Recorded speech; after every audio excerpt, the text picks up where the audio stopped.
আসসালামু আলাইকুম গাইজ, আমি জানি হ্যামস্টার কম্বেটে যে আপনারা কি নিতে চাচ্ছেন ওই কিটা আপনারা নিতে পাচ্ছেন না, কারণ ওইটা নিতে গেলে অনেক সময় লাগছে। তো আপনারা এখন দেখে নিন কীভাবে নেবেন। তো স্টেপ 1-এ আপনারা যা করবেন, প্রথমে হ্যামস্টারে ক্লিক করবেন।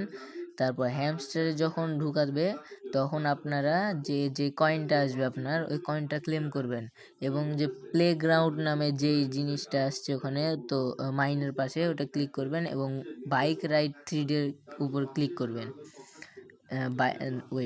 বাইক রাইড 3-এর উপরে ক্লিক করার পরে প্লের অপশান আছে, ওখানে ক্লিক করবেন এবং ব্রাউজারে নিয়ে যাবে। ব্রাউজার থেকে আপনাকে গুগলে নিয়ে যাবে, প্লে স্টোরে তখন আপনারা প্লে করবেন। তো প্লে করার পরে যে আপনার গেমে ঢুকে নেবে, তখন গেমে না ঢুকে আপনারা যে মিনিমাইজ করবেন, মিনিমাইজ করে আপনারা কেটে দেওয়ার পরে গেমের উপরে ক্লিক করে ধরে রাখার পরে অ্যাপ ইনফো আসবে। অ্যাপ ইনফোতে ক্লিক করার পরে ক্লিয়ার ক্যাচ আসবে। ক্লিয়ার ক্যাচ মারার পরে ক্লিয়ার ক্যাচ মারবেন। এরপরে কী করবেন, যে বের হওয়ার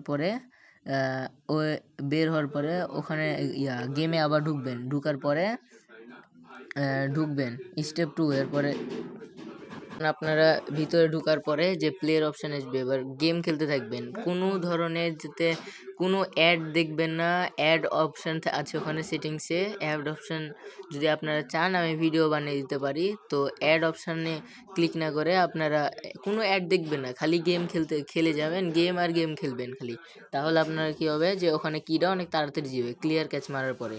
তো এখন আপনারা দেখতে পাচ্ছেন যে স্টেপ 3-তে এবার কী করবেন, যে মেনুতে আসবেন এবং ইভেন্ট নামের ওখানে একটা হ্যামস্টারি আছে, ওখানে করার পরে ক্লোজ আছে, ক্লোজে ক্লিক করবেন। কারণ আপনাদের তখন কি করবে, যে স্টেপ